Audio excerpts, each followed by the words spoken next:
Primera de Reyes 12:15 al 16. Estoy continuando la plática que dejé inconclusa el domingo pasado, pero sigue la misma serie de En espera del Rey verdadero, y titulé la plática del domingo pasado ¿Cómo se divide un reino? ¿Cómo se divide un reino para ti y para mí es metáfora también de cómo se divide una familia, cómo se divide una empresa, cómo se divide un matrimonio, cómo se divide cualquiera que sea el ecosistema en el que el Señor me ha sembrado. Si me ayudan ahí con el mapa de la predicación antes de la lectura, gracias. Nos quedamos la vez pasada en el punto número 5. Bueno, vimos hasta el punto número 5. Responde con dureza. Y hoy vamos a darle a partir del punto número 6. Entonces, Primera de Reyes 12:15 al 16. Vamos a leerlo todos juntos y luego oramos y luego nos arrancamos. Dice, el rey no escuchó al pueblo porque lo que había sucedido era del Señor para que él confirmara la palabra del Señor. La palabra que el Señor había hablado por medio de Ahías el silonita a Jeroboam, hijo de Nabat. Cuando todo Israel vio que el rey no les escuchaba, el pueblo respondió al rey, ¿qué parte tenemos nosotros con David? No tenemos herencia con el hijo de Isaí. A tus tiendas, Israel. Mire ahora por su casa David. Y todo Israel se fue a sus tiendas. Padre Santo, te damos gracias por este tiempo y disponemos nuestro corazón para que sea una tierra donde tú puedas sembrar. Al mismo tiempo nos sometemos a tu palabra y decimos, Dios, dependemos de ti. Nos sometemos para que tú siembres esas buenas semillas en nuestro corazón y para que hagas de mi tierra una tierra fértil. En el nombre de Jesús. Amén. Muy bien, entonces, un poquito de contexto. El rey Roboam es el hijo de Salomón, el sucesor de Salomón. El sucesor de Salomón inicia su reinado con una encrucijada. La encrucijada es esta. Salomón había puesto al pueblo de Israel en una tremenda servidumbre. Sí, Salomón estaba prácticamente esclavizando a los suyos para hacer sus palacios, para hacer sus grandes construcciones. Todo el esplendor de su reino se estaba pagando muy caro con el precio del sudor de su propia gente. Y Salomón tenía como capataz a un hombre llamado Jeroboam. Bueno, como cuando todos los dictadores mueren, el pueblo se siente liberado, pero busca una respuesta y se acerca ahora todo el pueblo representado por el anterior capataz de Salomón que se llama Jeroboam, rima con Roboam, pero no son nada entre ellos. Se acerca todo el pueblo representado por Jeroboam y le hacen una sencilla petición a Roboam. Esencialmente es: aligera la carga que nos puso tu padre, que en otras palabras significa termina o échanos la mano con todo el trabajo forzado que estamos realizando. Roboam se lleva esta petición y dice, denme 3 días para considerarla.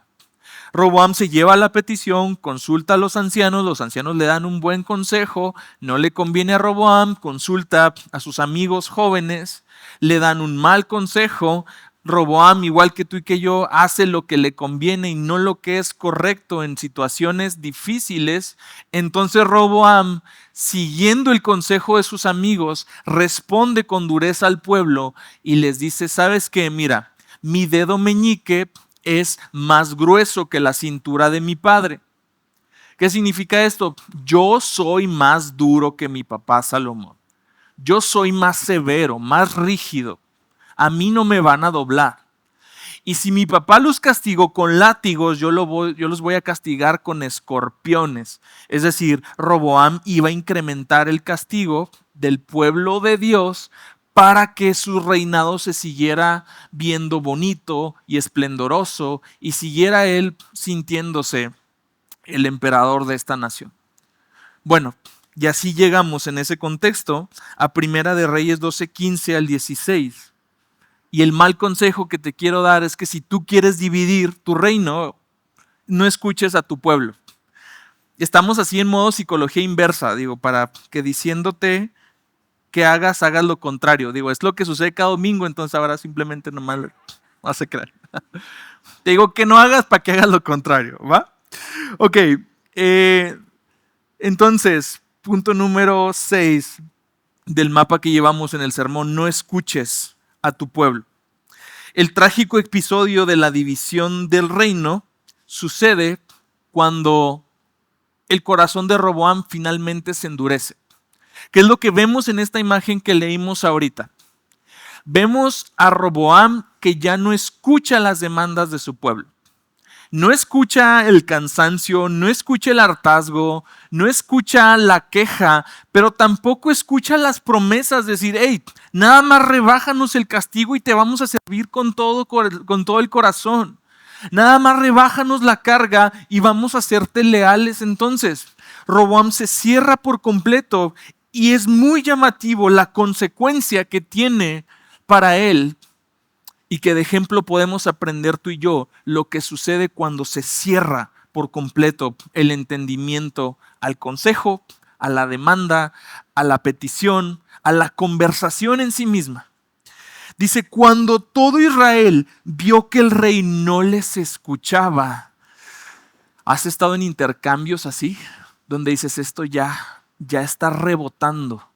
Todo lo que digo ya rebota, suena así como balín en armadura de plomo, clink, clink, clink, clink. Ya está rebotando, ya no me escuchan, ya no me reciben. Bueno, eso mismo que tú y yo sentimos cuando no somos escuchados, lo siente el pueblo, y el fruto que produce en el pueblo es decir, aquí ya no hay diálogo, no hay reconciliación, no hay un intercambio justo que nos permita llegar a algún acuerdo. No hay acuerdo. Y si no hay acuerdo, entonces viene esta frase, o viene todo esto que dicen, ¿qué parte tenemos nosotros con David? No es una pregunta retórica, es una declaración muy, muy clara. Ya no nos hallamos en este reino. La casa de David, que fue puesta para nuestra protección y para nuestro bienestar, ahora ya no está viendo por esa protección y por ese bienestar. La casa de David ahora gobierna para sí misma. Entonces, todos nosotros, cada quien a sus tiendas, son gritos que marcan una división. Son clamores que marcan una separación, una inminente guerra civil. A partir de ahora, la nación se va a fragmentar.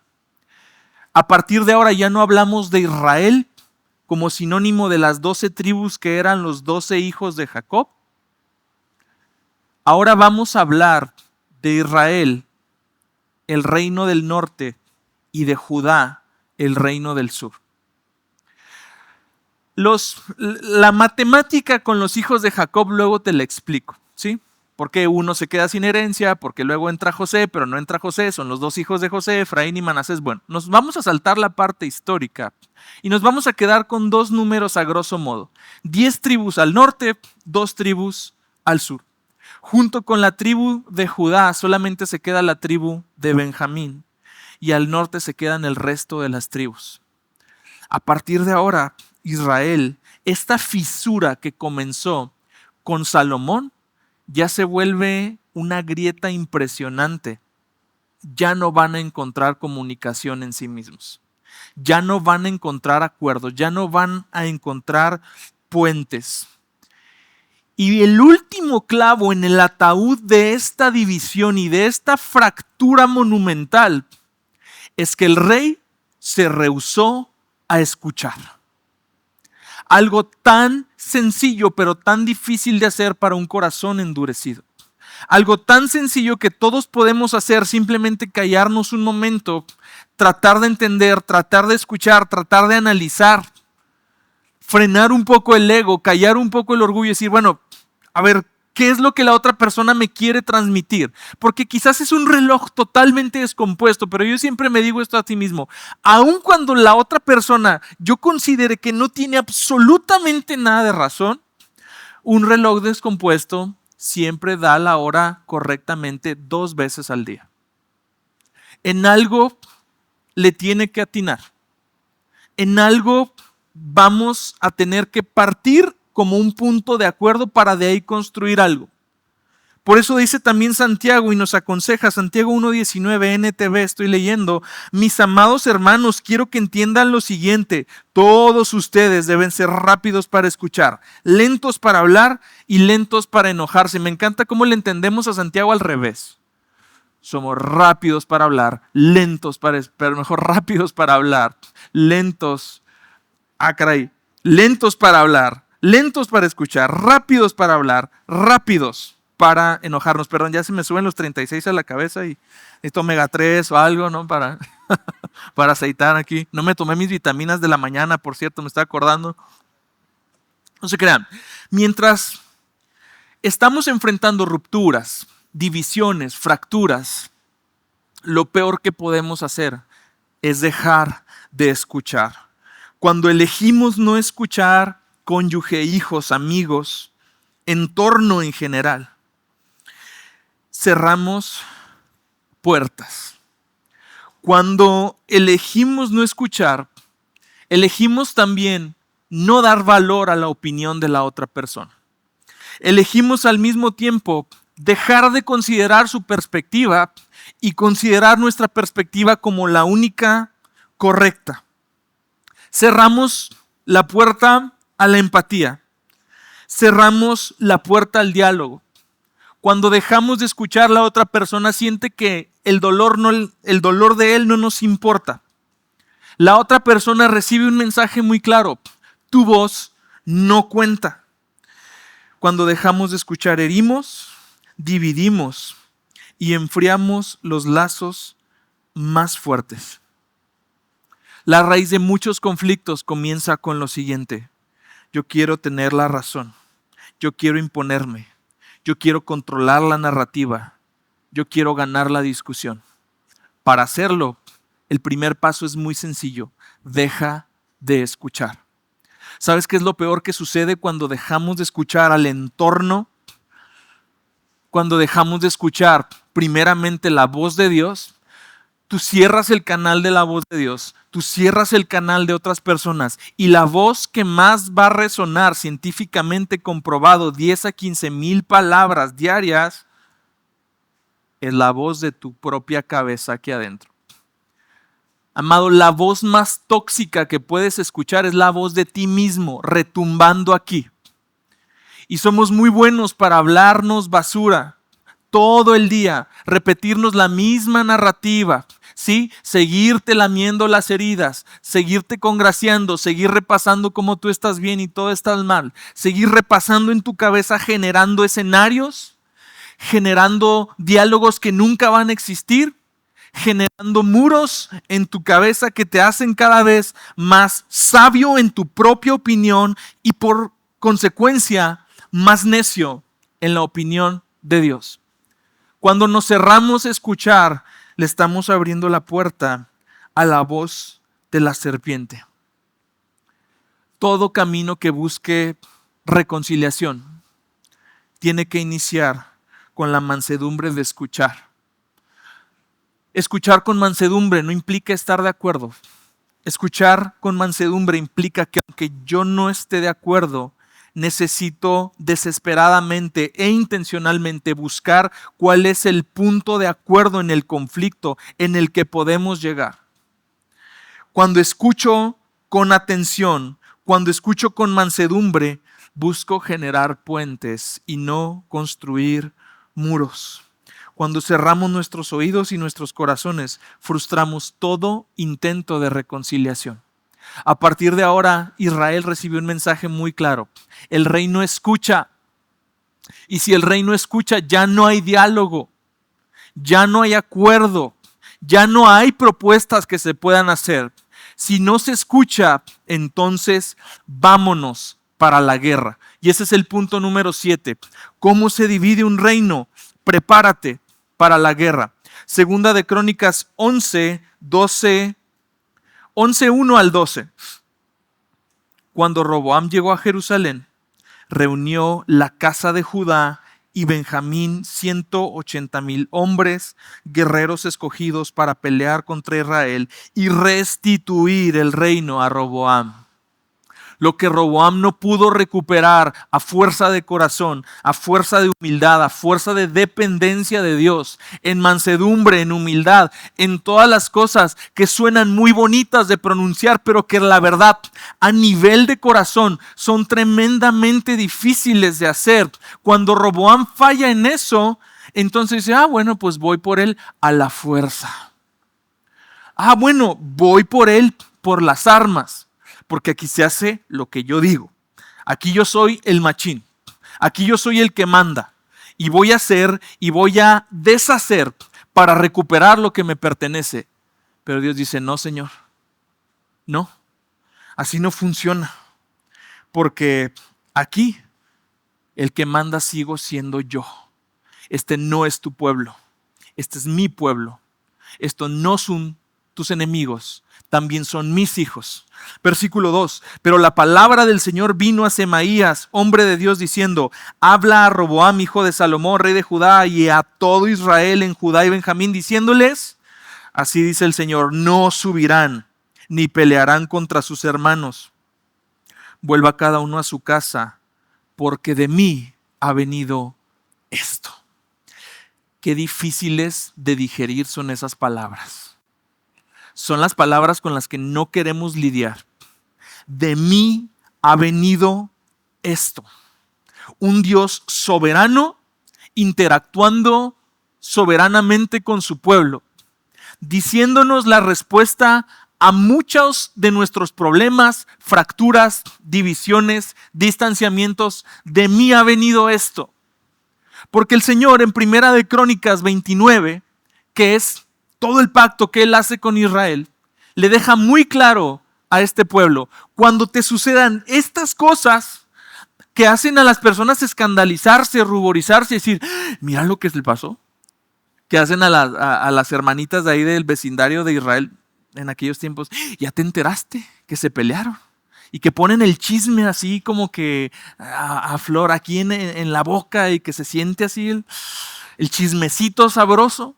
Cuando sucedan esas cosas, que andas en boca de todos, que la gente ve y chismea y dice y habla, es porque tú me abandonaste. Y es porque yo quiero poner un ejemplo para todas las demás naciones en ti. Wow. De mí ha venido esto. Yo lo permití, dice el Señor. El Señor permite estas cosas.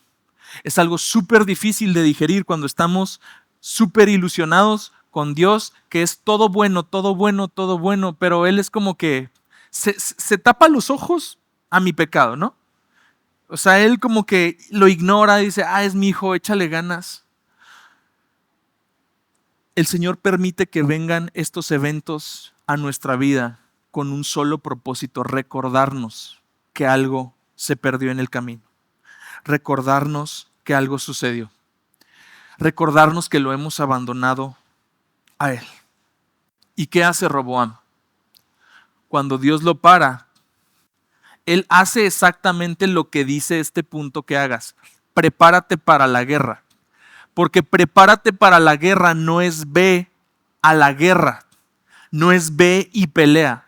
Prepararse para la guerra es exactamente lo que Roboam hace y exactamente lo que tú y yo hacemos. Y edificó ciudades para defensa. Edifica un montón de ciudades. Ahorita contamos 16. Ciudades para defensa. ¿Qué son ciudades para defenderse? Puntos estratégicos en el campo de batalla, listo para hacerles la guerra cuando se presente. Las fortificó, es decir, levantó muros, levantó edificaciones para defensa, les dio recursos y les dio armas para defenderse. Exactamente lo mismo que hace todo corazón ofendido.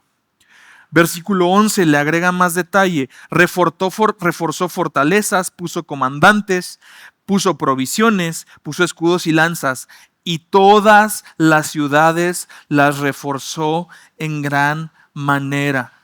Cuando estamos en medio del conflicto y fingimos que no queremos pelear, lo que hacemos es exactamente lo mismo que Roboam hace. se fortifica. Tú y yo construimos defensas. Lo que hacemos es generar en nuestro corazón un estado permanente de alerta y operamos a la defensiva. No agarramos al ejército, a los carros y los caballos y fuimos a darnos, pero fortificamos. Empezamos a construir muros, empezamos a cerrar canales y empezamos a generar un ambiente hostil.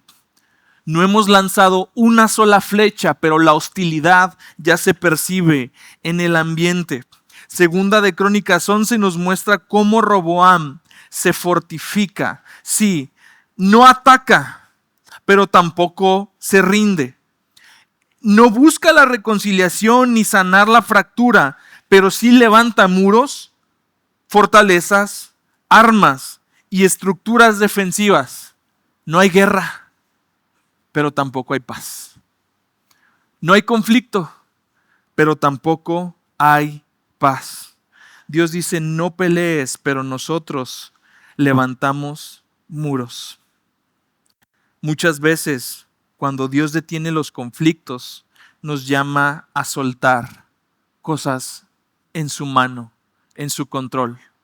No te vengues, no hagas la lucha, pero en lugar de confiar en su dirección, respondemos con una defensa disfrazada de prudencia. No nos peleamos, pero sospechamos. No atacamos, pero guardamos distancia emocional. No respondemos con gritos, pero levantamos silencios largos y fríos. No hablamos mal, pero fortificamos nuestra mente con juicios previos. El corazón es fácilmente convertible en una ciudad amurallada. Ve lo que dice Proverbios 18-19. El hermano ofendido es más impenetrable que una ciudad fortificada, y las contiendas son como cerrojos de fortaleza. Cuando le damos lugar a la ofensa en el corazón, se levantan unas tremendas murallas. Cuando le damos lugar a la ofensa en el corazón, se coarta toda posibilidad de diálogo, toda posibilidad de escucharnos, se trunca por completo. Nuestro corazón se convierte en una ciudad amurallada. ¿Y qué es lo que hacen las broncas? Son como cerrojos de fortaleza. Candado tras candado tras candado se van cerniendo sobre nuestro corazón. Y lo que sucede es un corazón totalmente cerrado, comunicación impedida, comunión absolutamente limitada. Fortificarse es más una señal de desconfianza que de prudencia. Fortificarse es más señal de desconfianza que de prudencia. Cuando tú y yo levantamos muros y nos fortificamos, preguntémonos a nosotros mismos si estamos buscando la paz o si únicamente estamos evitando el dolor. Cuando tú y yo levantamos esos muros que cierran por completo la comunicación y que cierran todo canal que pueda contribuir a la resolución del conflicto, lo único que estamos propiciando es que la grieta se haga cada vez más ancha. No estamos resolviendo nada, lo único que estamos haciendo es generar una distancia cada vez más grande. Cuando entramos en modo control y protección, la misma actitud que adoptamos cuando alguien nos ha herido o cuando tenemos una confrontación, estamos poniéndonos a nosotros mismos como lo más importante que proteger, pero no estamos atentos a todas las otras cosas que se pueden destruir por nuestro deseo de autoprotegernos. Qué diferente es este rey. Qué diferente es este reino que se fortifica. Cuando tú y yo generamos esas fortalezas y esas autodefensas, al mismo tiempo estamos negando la palabra del Señor que dice que Él es escudo alrededor nuestro, que Él es nuestra gloria, el que levanta nuestra cabeza. Él es el escudo. Y cuando yo veo este rey comparado con el otro rey que verdaderamente esperamos y que reina en nuestro corazón, el Señor Jesús, en el día de su traición, Él le lava los pies al traidor. Él no está conspirando con Pedro y con Juan y con Santiago diciéndoles, este es. Mira cómo después de todo lo que he hecho por él, mira, yo aquí lo elegí, lo saqué de donde Judas andaba y ahora me está traicionando. No está posteando ridiculeces en Instagram o en Facebook, estos estados lastimeros que se ven tan de verdad, tan lamentables. No, el Señor Jesús lava los pies de su traidor. Y justo después de lavar los pies lo ve a los ojos y le dice a hacer, lo que vayas a hacer, hazlo pronto. ¿Cómo reaccionamos a la traición? Como el Señor lo hace. ¿El Señor evitó la traición? No hizo más que lo que tenía que hacer. Decirle a Judas lo que había en su corazón y que actuara conforme lo que había en su corazón. ¿El Señor cambió sus convicciones en medio de la traición? No. Él le lavó los pies. Él todavía compartió el pan, compartió la mesa. No se cierra la comunicación, se abre el corazón. Lo que pasa es que abrir el corazón, como lo haría el Señor Jesús, requiere un tremendo amor. Un amor que va más allá de nuestras fuerzas. Un amor que trasciende nuestros deseos de autoprotegernos. Un amor que se arriesga a ser lastimado. Porque no escuchamos, porque somos demasiado dueños de nuestra comodidad y amamos más nuestra comodidad. Amamos más nuestro confort. Porque se cierran los puentes de diálogo. Porque nos amamos profundamente a nosotros mismos y nos protegemos a nosotros mismos para que nada nos moleste, para que nada nos incomode.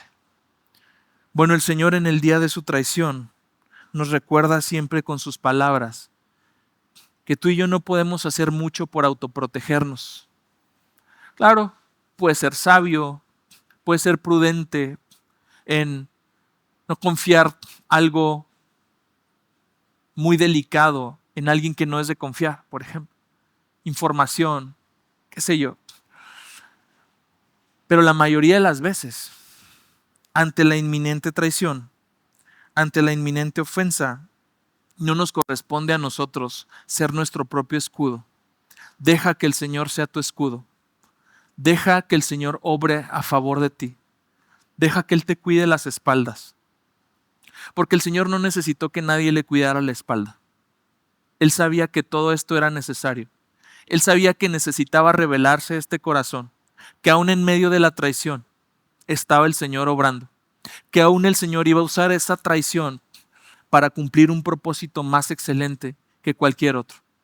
Que quizás Jesús necesitaba el empujoncito de la traición solamente para recordarnos a nosotros mismos que el discípulo no es más grande que su maestro y que si es bien enseñado, a lo máximo que aspira es a ser igual que su maestro. Y que si a mi maestro lo traicionaron, entonces yo no puedo esperar ser mucho más que él y que a mí nunca me pase lo que a mi maestro le tuvo que pasar. Sin embargo, dice Romanos 12:18, si es posible, en cuanto de ustedes dependa, estén en paz con todos los hombres. Fortificar el alma no es sanar. Fortificar el alma es encerrarnos. ¿Hay alguna persona a la que le haya cerrado la comunicación? ¿O hay alguna situación en donde el Señor te diga, no subas a pelear? No subas a pelear, pero tampoco edifiques fortalezas. Tampoco cierres los canales de acercamiento. No le cierres la puerta a la reconciliación. No le cierres la puerta y deja que el Señor obre. Deja que el Señor sea tu escudo. Deja que la gente hable, malinterprete, diga lo que tenga que decir y que el Señor sea tu escudo. Amén. Siguiente punto, se quedaron muy serios. Primera de Reyes 14:21. ¿Quieres dividir un reino? Únete y vive en yugo desigual. Únete y vive en yugo desigual. Presta atención al texto. Roboam, hijo de Salomón, reinó en Judá. Roboam tenía 41 años cuando comenzó a reinar. Y reinó 17 años en Jerusalén, la ciudad que el Señor había escogido de entre todas las tribus de Israel para poner ahí su nombre. Me encantan los datos. Y tenemos como desde una perspectiva histórica, porque estos son libros históricos, tú tienes datos históricos que te ayudan pues a ver cuántos años tenía, dónde reinó, ¿no? Las preguntas básicas, cómo, cuándo, dónde, quién, por qué. Y luego te mete un dato random. O bueno, no es un dato tan azaroso. Es súper importante el dato que nos va a aventar el escritor de Primera y Segunda de Reyes, porque este dato justamente le va a explicar al pueblo que lee en medio de la cautividad por qué llegaron a estar cautivos.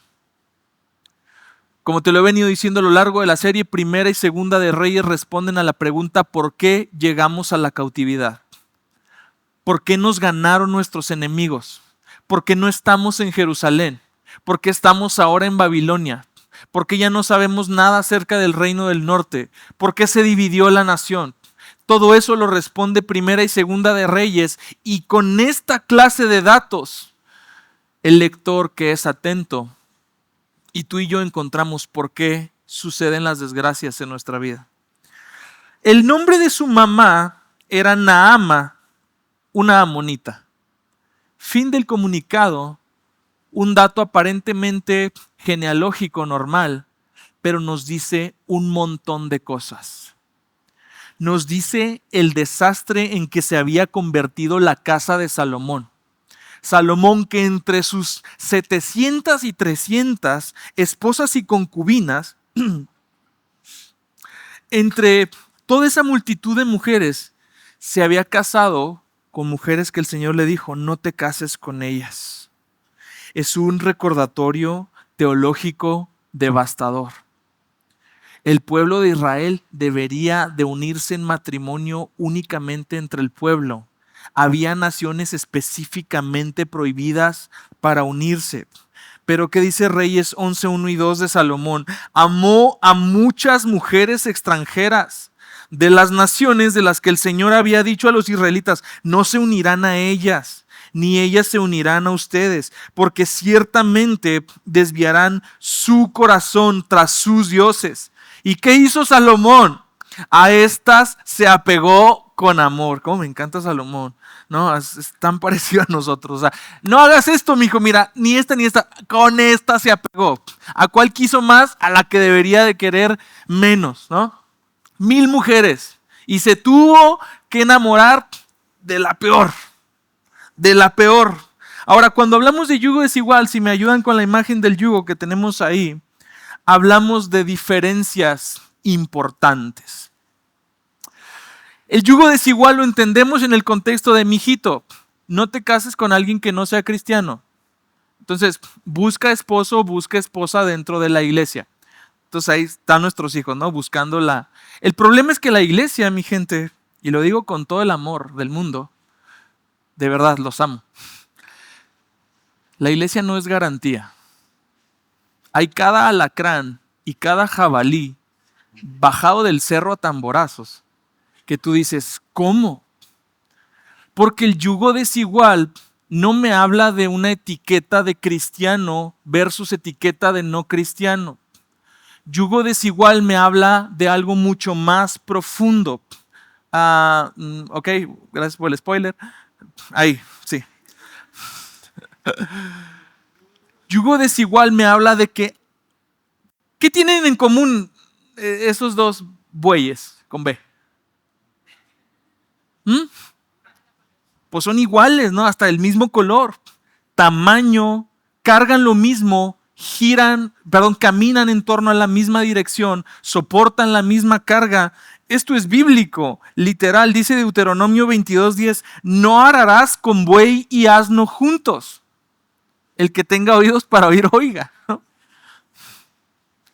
¿Por qué? Porque son dos animales distintos y jalan para lugares distintos.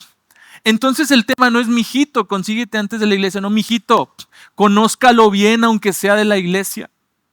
Solteros, conózcanse bien por el amor de Dios, porque aún dentro de la iglesia hay personas diferentes. ¿Qué tengo que conocer? Ahí les van 3 cosas. Y de nada por el tip para hacer buenas conversaciones. Y de nada por el tip para conocer más eficientemente a su pareja. Hablamos de 3 anillos concéntricos. Anillo más superficial, intereses. Tenemos cosas en común, sí.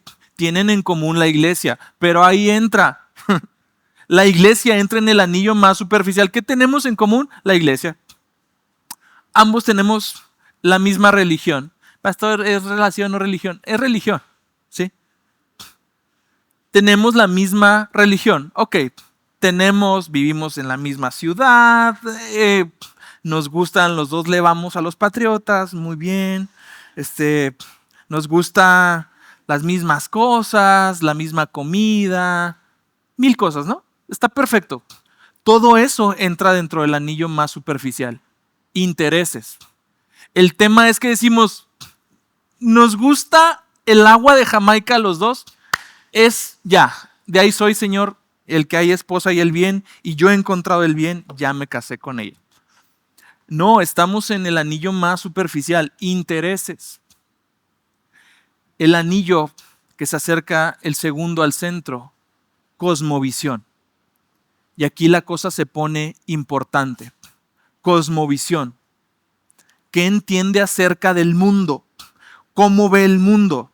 ¿Cómo ve el trabajo? ¿Cómo ve las relaciones? ¿Cómo ve la familia? ¿Cuál es su felicidad? ¿Cuál es su éxito? ¿Qué cosas lo hacen verdaderamente sentirse motivado? ¿Cuáles son sus luchas? ¿Sí? ¿Con qué batalla en interactuar con la realidad? ¿Cuáles son también sus debilidades? ¿En qué cosas no tiene una visión adecuada de la realidad? Hay banda que tiene la realidad muy distorsionada, ¿sí? Tiene una visión muy alta de sí mismo, tiene una visión muy baja de sí mismo, tiene una cosmovisión equivocada. Dentro de su cosmovisión, ordena toda su cosmovisión en torno a la persona de Dios y a la palabra de Dios. Si la respuesta es sí, entonces nos pasamos al área más importante, convicciones. Porque, amado, créeme que las convicciones se fortalecen, pero no se modifican. Lo que esa persona cree en su corazón va a dictar toda la teología y la cosmovisión y los intereses de esa persona. Y si esa persona tiene convicciones torcidas, esa persona va a ordenar en torno a sus convicciones torcidas todo el mundo y todo lo que le rodea. ¿Qué puede negociar? ¿Cómo ve esa persona el servicio? ¿Sirve a otros con gozo? ¿Cómo ama esa persona? ¿Ama de forma condicionada?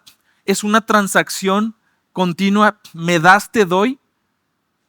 ¿Cómo ve esa persona la fidelidad? ¿Cómo ve esa persona? Hay un montón de cosas sumamente importantes, los verdaderos valores del reino, que es donde buscamos que estén en la zona de las convicciones. Y eso es lo que nos da una perspectiva más amplia de si estamos o no en yugo desigual. Dice 2 Corintios 6:14, quedaron bien serios, ya puse a pensar otros matrimonios. Ahorita les digo a los matrimonios que son. No estén unidos en yugo desigual con los incrédulos, pues qué asociación tiene la justicia y la iniquidad, o qué comunión la luz con las tinieblas. Pastor, yo me casé y me convertí, y como sucede en el 90% de los hogares cristianos, esposa se convierte y esposo le toma 20 años para convertirse. ¿Ah? Ok, ¿qué pasa? Bueno, Pablo da una dirección muy clara: quédate como estás. O sea, no te divorcies y dices, Dios hace todas las cosas nuevas, Dios dame un marido nuevo, ¿no? Está muy sencillo, quédate como estás. Ahora, ¿qué es lo que buscamos dentro del contexto de la familia? El tema es que tú y yo ya no llegamos a yugo desigual, pero podemos vivir con dos visiones muy diferentes de la realidad. Y aquí es donde necesitamos hablar y hacer equipo y darnos cuenta de que estamos, a lo mejor sí, ponerse ahora sí la imagen que me spoilearon ahorita, a lo mejor sí, estamos de acuerdo en temas de fe, pero en temas de acuerdo en cómo generar nuestro hogar somos ellos dos. Tienes a mamá mala y papá bueno. Tienes a policía malo y policía bueno. Tienes a papá permisivo y a mamá castigadora, o a la inversa. Y esto genera brechas muy difíciles en nuestros hijos, el que no estemos en la misma sintonía y quizás no estamos en yugo desigual, pero hay división en el momento que hay dos visiones. División, dos visiones diferentes de la crianza, dos visiones diferentes de las virtudes que queremos inculcarle a nuestros hijos. Dos visiones diferentes en cuanto a las personas que queremos que se conviertan. Si somos buenísimos para controlarles el futuro, mi hijo va a ser abogado y ya le puse el despacho, ¿no? Oye, tiene 9 años, 11, 12 el niño, ¿qué tiene? Ya le puse ahí, ya le compré su traje, Hugo Boss, para que se motive, ¿no?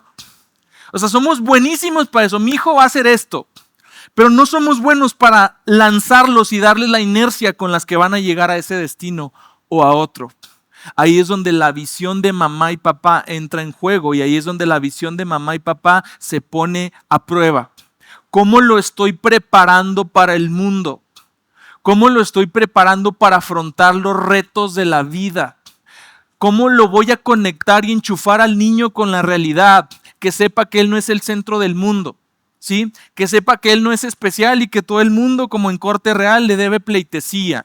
¿Cómo voy a preparar al niño para sufrir, para decepcionarse? ¿Cómo lo voy a preparar para que lo traicionen? ¿Cómo lo voy a preparar para que vea cosas importantes en la que va o el que va a ser su esposa? Eso es lo que papá y mamá dan como uno solo, en una sola visión. Consejo, tarea. Pónganse a planear. Si todavía tienes hijos pequeños, estás súper a tiempo de decir, estas son las virtudes y el carácter que queremos imprimir en ellos. Por favor, asegúrate que tú las tengas, por el amor de Dios. No, mi hijo va a ser el más diligente, ¿no? Y papá no. No, mi hijo va a buscar al Señor. Papá tiene la Biblia empolvada desde que se convirtió. Le regalaron la Reina Valera 1960 y ahí la tiene. Así las hojas se pegan todavía entre ellas, ¿no? Mi hijo busque al Señor. ¿Y usted, papá? ¿Sabes? En mi familia no fuimos muy cristianos. Perdón.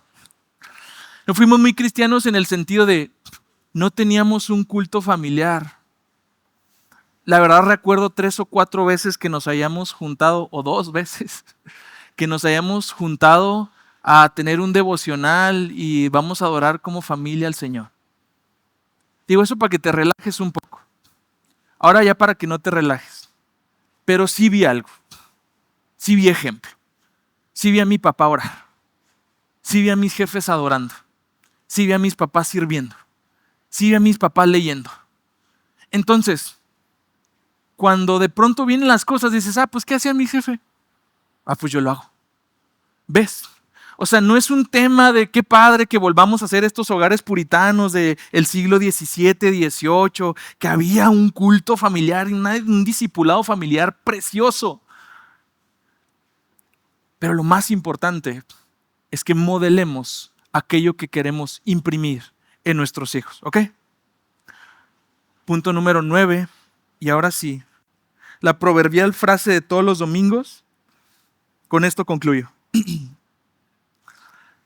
Segunda de Crónicas 12:1. ¿Quieres abandonar? ¿Quieres dividir un reino? Abandona la ley del Señor. ¿Sabes? esta debería ser la primera. Si tú te fijas, la historia de Reyes se repite en Crónicas. La diferencia es que Primera y Segunda de Crónicas están abocados en la casa de David, en los reyes de Judá. Por eso se repiten los relatos. Pero hay una brecha de tiempo muy importante que le da un matiz muy diferente a cada relato. Si el autor de Primera y Segunda de Reyes buscaba explicarle al judío cautivo por qué estaban cautivos, el autor de Primera y Segunda de Crónicas, que originalmente eran un solo libro y que en la Biblia hebrea es el último libro de la Biblia hebrea, buscaba responder varias interrogantes. Primero, ¿cómo le hacemos para no volver al cautiverio? ¿Cómo le hacemos para no volver a ser víctimas de nuestros enemigos y sufrir una desgracia y una vergüenza nacional como lo fue el cautiverio? Otra pregunta muy importante. ¿Sigue vigente el pacto de Dios con nosotros? ¿Seguimos siendo su especial tesoro? ¿Seguimos siendo su pueblo? Otra pregunta. ¿Seguimos con la esperanza de la promesa de un rey que reine sobre nosotros con verdadera justicia, con verdadera sabiduría, con una longevidad tal que su reino se extienda por siempre y para siempre? ¿Vamos a dejar de aguantar, como lo hicieron nuestros padres, tantos reinados disfuncionales? 19 reyes y una reina en Judá, 20 reyes en Israel. En Judá había claroscuros. En Israel todo fue una curva descendente. La nación de Judá se sabía en el plan de Dios, se sabía otra vez amada porque habían sido liberados de la cautividad. Eso tenía que significar algo. El Señor nos liberó después de 70 años. El Señor cumplió su palabra. Un rey pagano nos liberó. Eso debía significar algo. Pero el tema es que, al igual que para ti y para mí, en una generación hay recuerdos importantes más presentes y luego esos recuerdos no se pasan a la que sigue. Y la generación que leía casi 400 años después Crónicas tenía que darse cuenta de que el pueblo era propenso a una sola cosa, que la explicación a todas sus desgracias era una sola cosa, que la división del reino solo fue el síntoma que demostró la enfermedad más profunda y la podredumbre dentro de sus corazones, debido a una sola cosa: abandonamos al Señor, abandonamos su ley. La división, el conflicto, la guerra, solamente es señal de una realidad más triste y más profunda. Abandonamos al Señor. Segunda de Crónicas, sucedió que cuando Roboam había afianzado el reino y era fuerte, ahí es donde tú y yo hacemos lo que él hace. Nos afianzamos, nos estabilizamos, maduramos, nos sentimos fuertes. Ya sé, ya lo logré, ya aprendí. Abandonó la ley del Señor y todo Israel con él. Yo me pregunto, ¿por qué la queja de Israel contra Roboam tenía que ver con su comodidad, con su libertad? Tenía que ver con ellos y no tenía nada que ver con Dios. ¿Te fijas cómo el tema es: oye, nos estás esclavizando bien gacho, el trabajo está muy duro, bájale 2 rayitas y todo bien? Cuando yo no veo en ningún momento que el pueblo se escandalice por la asquerosa idolatría que Salomón había dado a luz. Yo no veo nunca al pueblo escandalizado por ver ahora, imagínate lleno de postes. O sea, imagínate de pronto que llegues un domingo, tengamos por ahí un santito. Bueno, no, pues es para temas pedagógicos. Y pasan 4, 5, 6, 20 años y ya tenemos aquí una de veladoras y de yesos por todos lados. La Virgen de los Camotes, la Virgen, la Blanca, la Morena, de todos lados. Pues nos escandalizaría. Nos haría preguntarnos, ¿qué onda? Pero el abandono de la ley del Señor es tan brutal que al pueblo le valía esto. Que la idolatría, el paganismo, la terrible corrupción moral que estaban viviendo no significaba nada. Segunda de Crónicas 12:2 dice: y sucedió que en el año 5 del rey Roboam, debido a que ellos habían sido infieles al Señor, Sisac, rey de Egipto, subió contra Jerusalén con 1,200 carros y 60,000 hombres de a caballo, y era innumerable el pueblo que vino con él de Egipto, los libios, los uquienos, los etíopes. Pocas palabras, todos los antiguos aliados de Salomón ahora son enemigos de Roboam. ¿Por qué? Porque abandonó la ley del Señor. Cuando vienen los problemas, y esto es lo que más me conmueve, cuando vienen los problemas, Roboam se humilla lo suficiente para que se le vaya la bronca. Y los príncipes de Israel y el rey se humillaron y dijeron: justo es el Señor. Porque el Señor les dice: ustedes me han abandonado, por eso yo los voy a abandonar con este rey. Cuando esto sucede, dice el Señor, se han humillado, no los destruiré, sino que les concederé cierta libertad, y mi furor no se derramará sobre Jerusalén por medio de Sisac.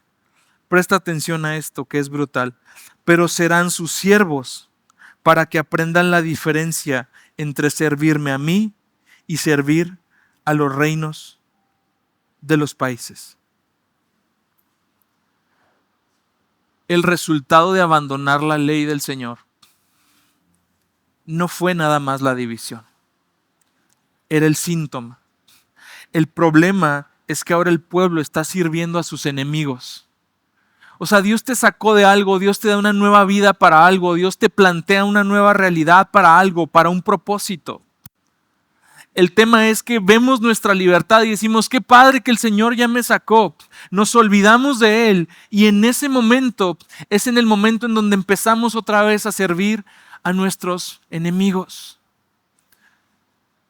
Estos cuates egipcios vinieron y saquearon todo el oro de Salomón. Se llevaron los escudos de oro que Salomón había provisto para la guardia del templo. Y pues ahora sin varo, no, pues ahí les van escudos de bronce. Se llevaron todo el lujo y la opulencia, todo por lo cual habían trabajado, por olvidar la ley del Señor. La unidad y la fortaleza de una familia, de un ministerio, de una iglesia, dependen directamente de la sumisión que mostremos a su palabra. Cuando la Biblia deja de ser nuestra autoridad final, la obediencia se vuelve opcional y todo lo demás comienza a desmoronarse. Cuando abandonamos la ley del Señor, todo cae por su propio peso. Cae el reino, como ya lo hemos visto, pero también cae la sociedad. Versículo 24, 23 dice: porque ellos también edificaron para sí lugares altos, pilares sagrados y aceras en toda colina alta y bajo todo árbol frondoso. Esos postes, estos obeliscos que vemos ahora son las aceras de antes. Simplemente lo nacionalizamos. Esto era antes, postes con formas reproductivas para honrar la fertilidad, ¿no? A estos había postes en todos lados. Hubo también en la tierra sodomitas, Y tú sabes bien cuáles son los sodomitas. De cultos paganos. Porque el adorar a los dioses de otras tierras siempre entrañaba dos cosas: sacrificio humano y depravación sexual. Hicieron conforme a todas las abominaciones de las naciones que el Señor había echado delante de los israelitas. Esta brecha generacional que siguió creciendo terminó en una desconexión absoluta, y ahora tienes al pueblo de Dios abandonando a su Dios, la ley de su Dios, y entregándose a hacer algo completamente distintos a los cuales Dios no les llamó a hacer. Un reino se divide no por una invasión extranjera, sino por una división interna. La primer grieta aparece cuando se ignora la ley del Señor. De ahí en más, todo es una espiral descendente. Ignoramos el consejo sabio, preferimos las voces que nos alaban, respondemos con dureza, dejamos de escuchar, seguimos cultivando división aún interna en nuestra casa y abandonamos entonces la ley del Señor. Y el pueblo se pregunta, ¿habrá entonces una respuesta? ¿Hay entonces una esperanza para mi familia? ¿Hay una esperanza para mí? Amado, hay una esperanza. Porque el pacto del Señor implica que Él no nos abandona a nosotros. La respuesta, si Él nos ha abandonado, es no. Nosotros lo abandonamos a Él, pero Él nunca nos abandona a nosotros. Al contrario, Él se hizo como uno de nosotros para darnos entrada a un reino donde no se produce la división. Un reino donde Él no impone cargas pesadas sobre nosotros. Es por eso que dice Primera de Juan, sus mandamientos no son difíciles. Porque yo prefiero el yugo del Señor, que es fácil, a terminar sirviendo a mis enemigos o a los enemigos de mi casa durante el resto. Durante los que han sido los enemigos de mi casa a lo largo de mi vida. Tenemos la invitación de un rey que te dice, ¿no quieres ser como Roboam? Aprende de mí, que soy manso y humilde de corazón. No quieres ser como Roboam, pero estás cansado y trabajado de en tus fuerzas querer reconciliar, querer perdonar y no puedes, querer bajar tus barreras y no puedes. Ven a mí si estás trabajado y cargado, y yo te haré descansar. El Señor nos dice en Juan 6, todo lo que el Padre me dio viene a mí, y el que a mí viene no le echo fuera. La única razón por la que tú y yo no gozamos de las bendiciones de este nuevo rey y de este nuevo reino es porque no venimos a Él. Si te das cuenta que en algo, en un área, tú le has abandonado, ve a Él, aprende de Él, deja tus cargas en Él. Otra vez, cobíjate en su presencia. Sé consolado por su abrazo. Escucha su corazón, porque en muchas áreas y en muchos momentos le hemos abandonado.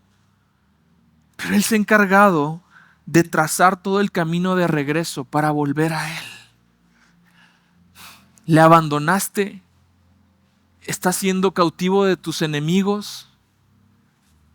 ¿Estás viviendo en un reino dividido que se cae a pedazos? Corre a Él. Esa es mi invitación para ti en esta mañana, en esta tarde. Padre Santo, te damos gracias por este tiempo. Y por la invitación que nos haces de venir otra vez y derramar nuestro corazón delante de ti.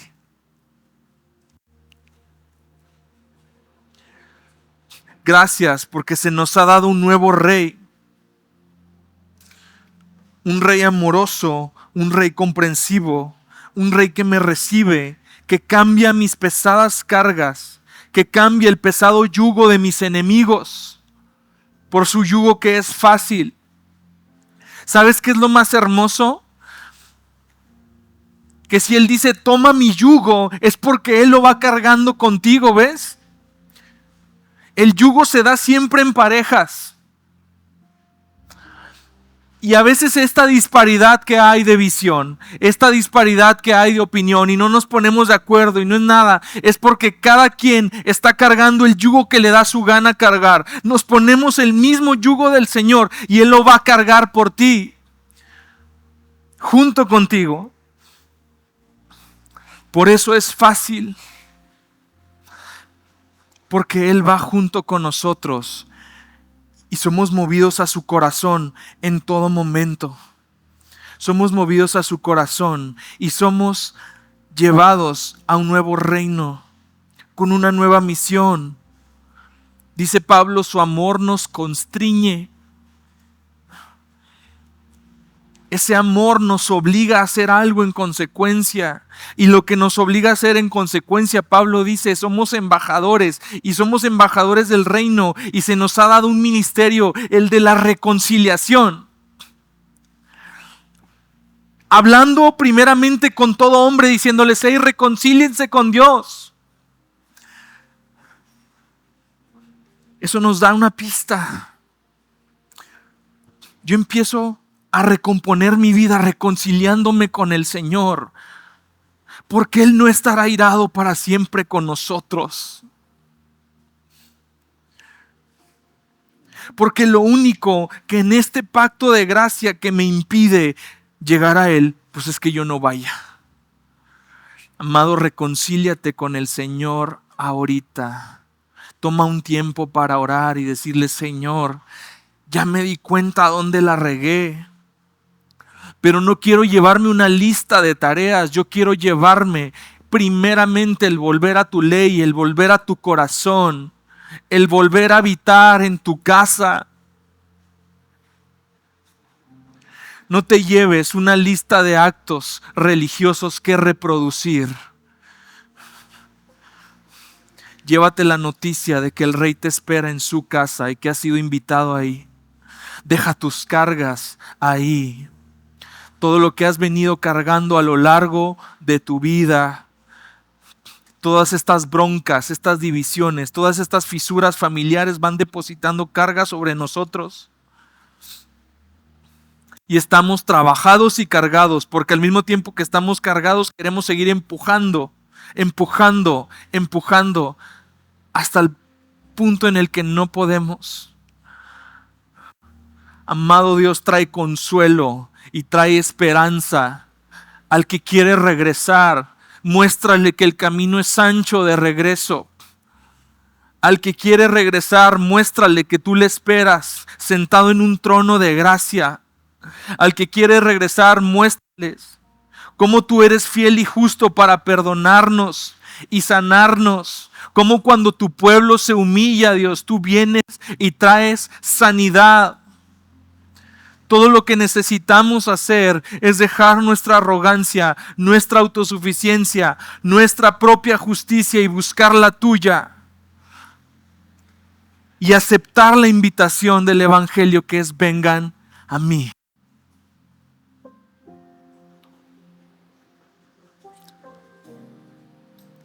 Venimos a ti, amado Dios. Si te quieres quedar así en tu lugar un momento, si te quieres parar y adorar un tiempo, dale tiempo al Señor de que acomode algunas cosas en tu corazón. Y dale tiempo a tu corazón de encontrarse con el corazón de Cristo. Él no es como Roboam. Él no responde con dureza. Él no responde con orgullo. Él te escucha. Él conoce tu dolor. Él conoce tu lucha. Y te dice, ven a mí.